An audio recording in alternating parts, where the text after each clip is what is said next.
Biology के अंदर हमने पादप ऊतक पढ़ लिया था। अब हम जंतु ऊतक के बारे में पढ़ रहे हैं। जंतु ऊतक कितने प्रकार का है? 4 प्रकार का। सबसे पहला है उपकला ऊतक। ठीक है, सबसे पहले क्या है? उपकला ऊतक। दूसरा आता है संयोजी ऊतक और तीसरा आता है पेशी ऊतक और चौथा आता है तंत्रिका ऊतक। उपकला ऊतक कितने प्रकार का है? जो पहले वाला है ना उपकला ऊतक, वो 2 प्रकार का है।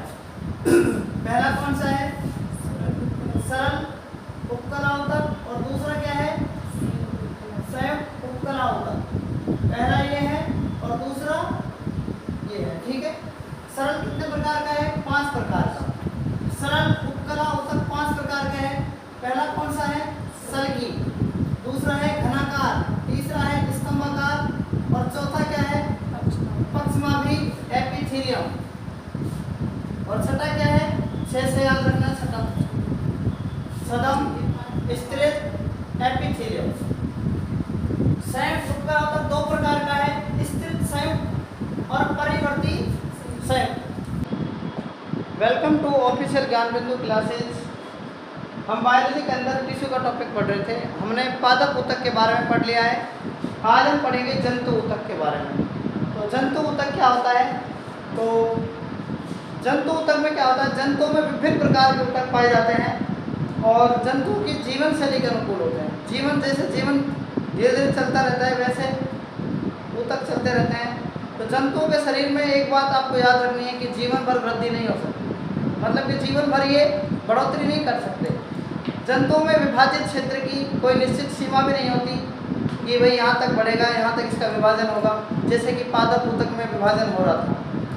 जंतुओं के अधिकांश ऊतक जीवित होते हैं, मतलब कि ये मृत नहीं रहते। ये मतलब अगर हम बात करें जंतु की, अगर हम बात करें तो जंतु में जीवित इसलिए रहते हैं क्योंकि इसमें जीव का निर्माण होता रहता है, सजीव मतलब होते हैं। और पादप में सजीव और मृत दोनों प्रकार के होते हैं। ठीक है, अधिकांश बहुकोशिकीय जंतुओं में 4 प्रकार के ऊतक पाए जाते हैं। ठीक है, तो देख सकते हैं आप जंतु ऊतक कितने प्रकार का होता है? 4 प्रकार का। देखो सबसे पहले जो पहला ऊतक है इसके अंदर ए बी सी डी और जंतु ऊतक कितने प्रकार का होता है? 5 प्रकार का। 4 प्रकार का सॉरी। पहला है उपकला ऊतक। पहला क्या है? देखो पहला है उपकला ऊतक।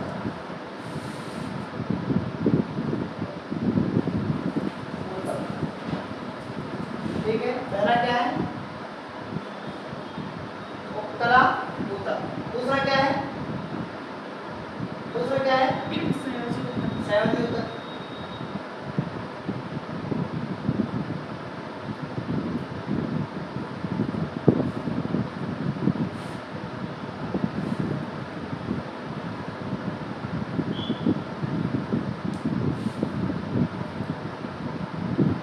तीसरा क्या है? तीसरा है पेशी ऊतक।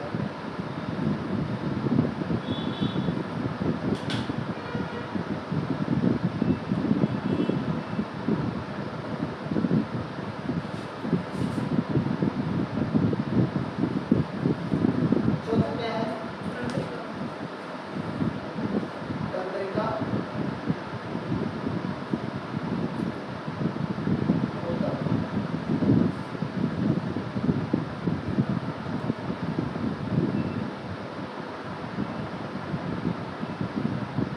पहला उपकला ऊतक, संयोजी ऊतक, पेशी ऊतक, तंत्रिका ऊतक। ठीक है, उसके बाद अगर हम बात करें उपकला ऊतक कितने प्रकार का होता है? उपकला ऊतक कितने प्रकार का होता है बताओ? 2 प्रकार का होता है क्या? बिल्कुल। कितने प्रकार का होता है? पहला कौन सा है?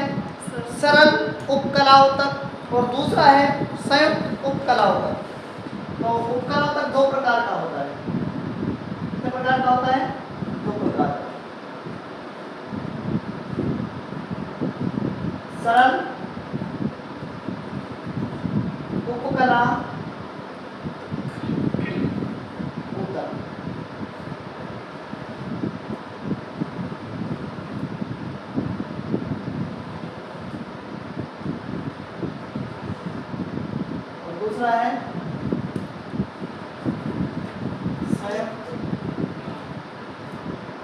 उपकला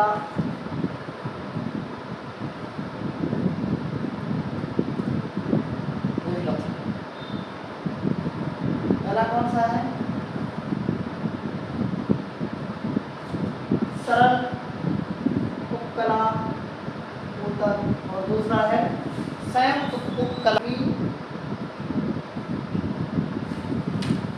एपिथेलियम।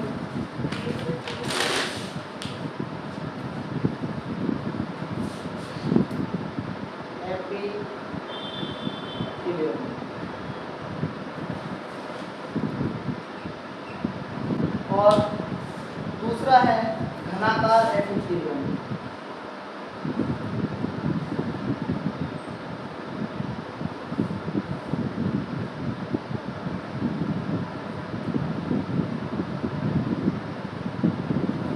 और तीसरा है स्तंभाकार।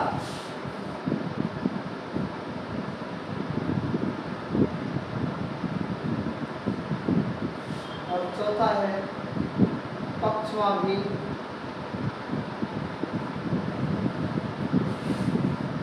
पक्षमाभी एपिथेलियम।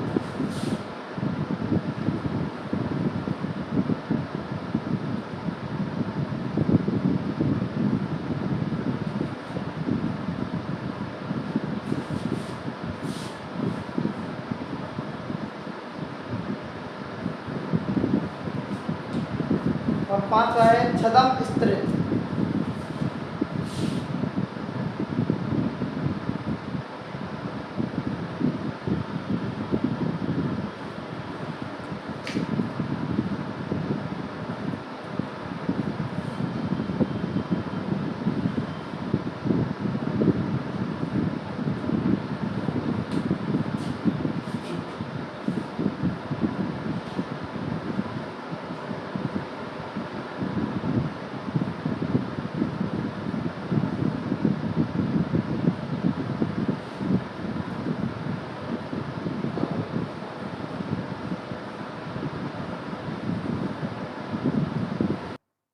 देखो अभी तक हम जंतु ऊतक के बारे में पढ़ रहे थे।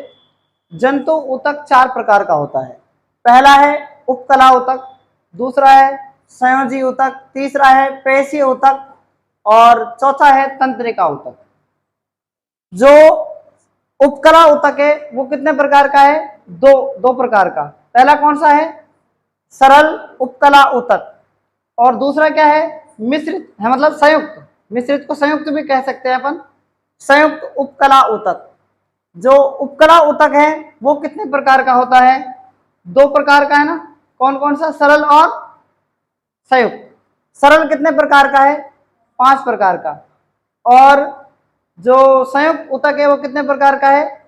2 प्रकार का। तो सरल जो उपकला ऊतक है उसके अंदर कितने प्रकार हैं? 5 प्रकार है। कितने प्रकार है? 5।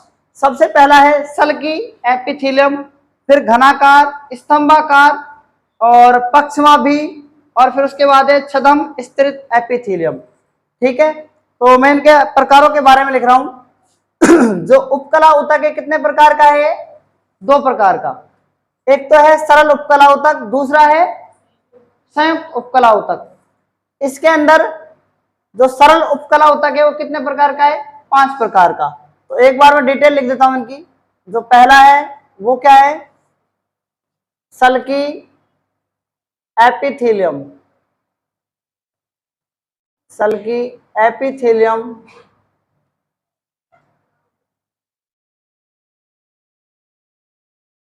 ठीक है। और उपकला ऊतक,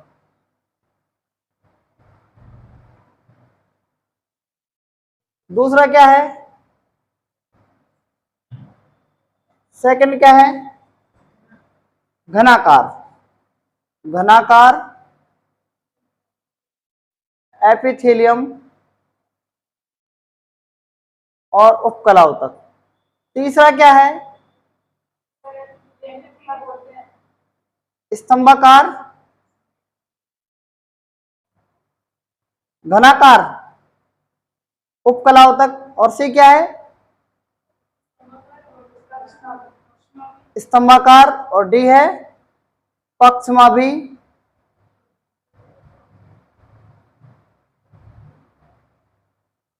और ई क्या है, सदम, स्तृत और उपकला ऊतक। ठीक है, पहला क्या है, सल्कीय एपिथेलियम उपकला ऊतक, दूसरा क्या है, घनाकार एपिथेलियम उपकला ऊतक, और तीसरा क्या है, स्तंभाकार एपिथेलियम उपकला ऊतक, और पांचवा है पक्षमाभी, और छठा क्या है, छदम स्तृत एपिथेलियम ऊतक। ठीक है, अभी हम सरल उपकला ऊतक के सल्की एपिथेलियम टाइप को पढ़ेंगे। ठीक है, इसके अंदर क्या क्या होता है, तो देखो सबसे पहले इसके अंदर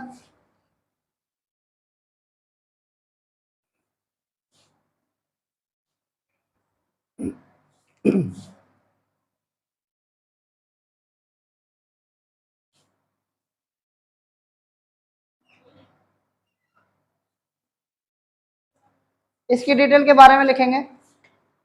सल्की एपिथेलियम, इनकी कोशिकाएं क्या होती है, फ्लैट होती हैं, इसलिए इनको क्या कहते हैं, सल्की कहते हैं।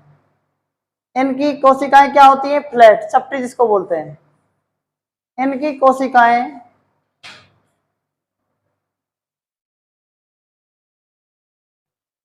क्या होती है, चपटी होती है,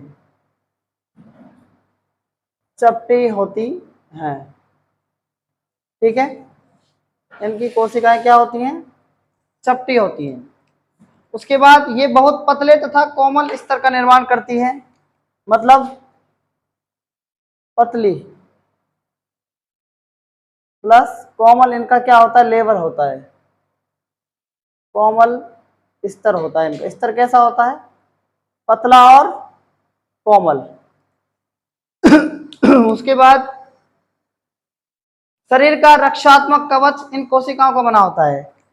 जो शरीर का रक्षात्मक, शरीर का कवच जिसको बोलते हैं, जिसको हम कह सकते हैं कि शरीर की जो बॉडी होती है, ठीक है, जो बॉडी या आवरण जो होता है, ठीक है, वो किस कोशिकाओं का बना होता है, वो इन सल्की एपिथेलियम उपकला ऊतक का बना होता है। ठीक है, इसका केंद्रक चपटा होता है जो मध्य में पाया जाता है तथा जो कोशिका सतह को कुछ उभार देता है। इसका केंद्रक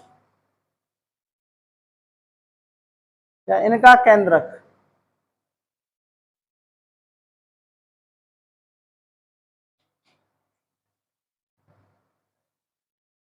चपटा होता है जो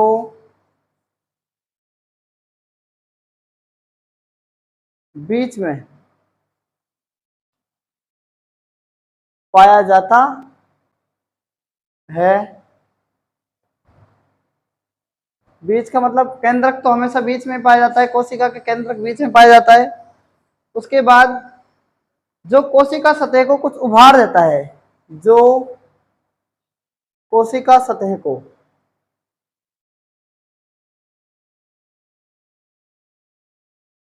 की सतह को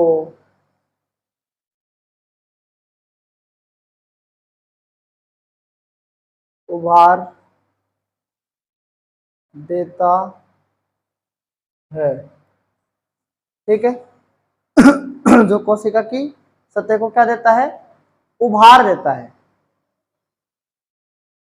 सल्की एपिथेलियम जो होता है वो कैसा होता है, मैं आपको एक चित्र के माध्यम से इसको बता रहा हूं। ठीक है, आप देखो इसके अंदर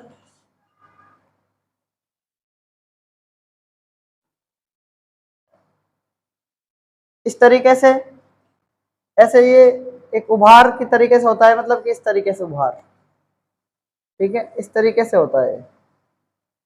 और इसके अंदर जो केंद्रक पाया जाता है यहाँ पर इस तरीके से पाया जाता है बीच में। ठीक है, इससे हम इसको हम केंद्रक कह सकते हैं। ठीक है, इसकी बनावट कुछ ऐसे होती है,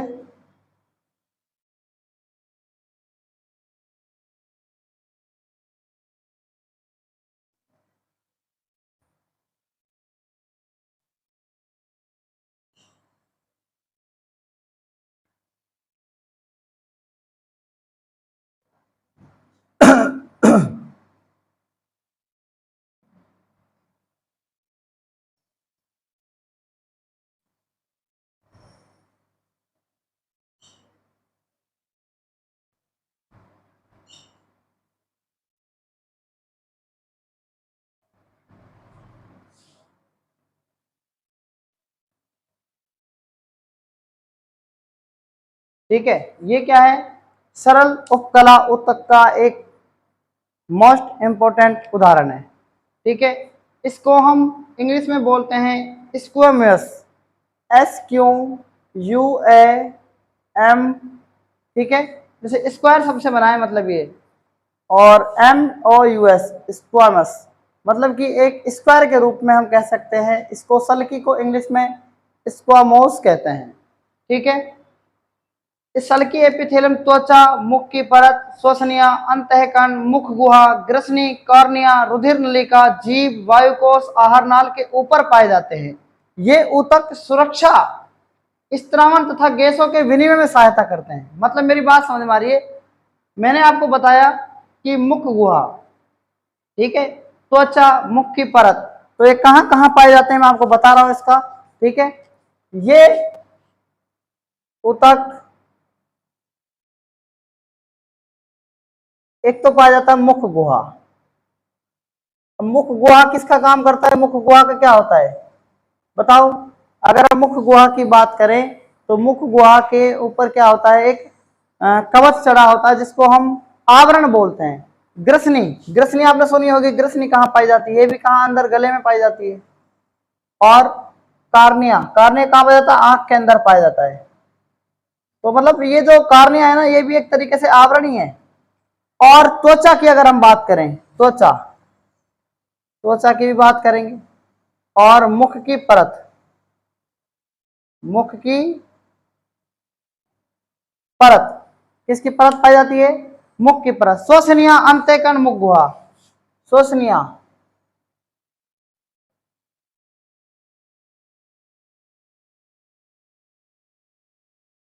अंतःकरण मतलब कान के अंदर की परत। और अंतःकरण के बाद आता है रुधिर नलिका, आहार नाल। रुधिर नलिका, रुधिर की नलिया होती है ना, तो उसके ऊपर भी एक आवरण चढ़ा होता है। आहार नाल आपने देखा होगा, आहार नाल। ऐसे बहुत सारी चीजें हैं इसके अंदर। ठीक है, जीभ, वायुकोश, जीभ, वायुकोश, वायुकोश गैसों का आदान प्रदान होने से रोकती है, मतलब जो तेज गैस नहीं आ जाए। ठीक है, तो वायुकोश के अंदर। और एक तरीके से आपको ये तो पता ही होगा कि आपने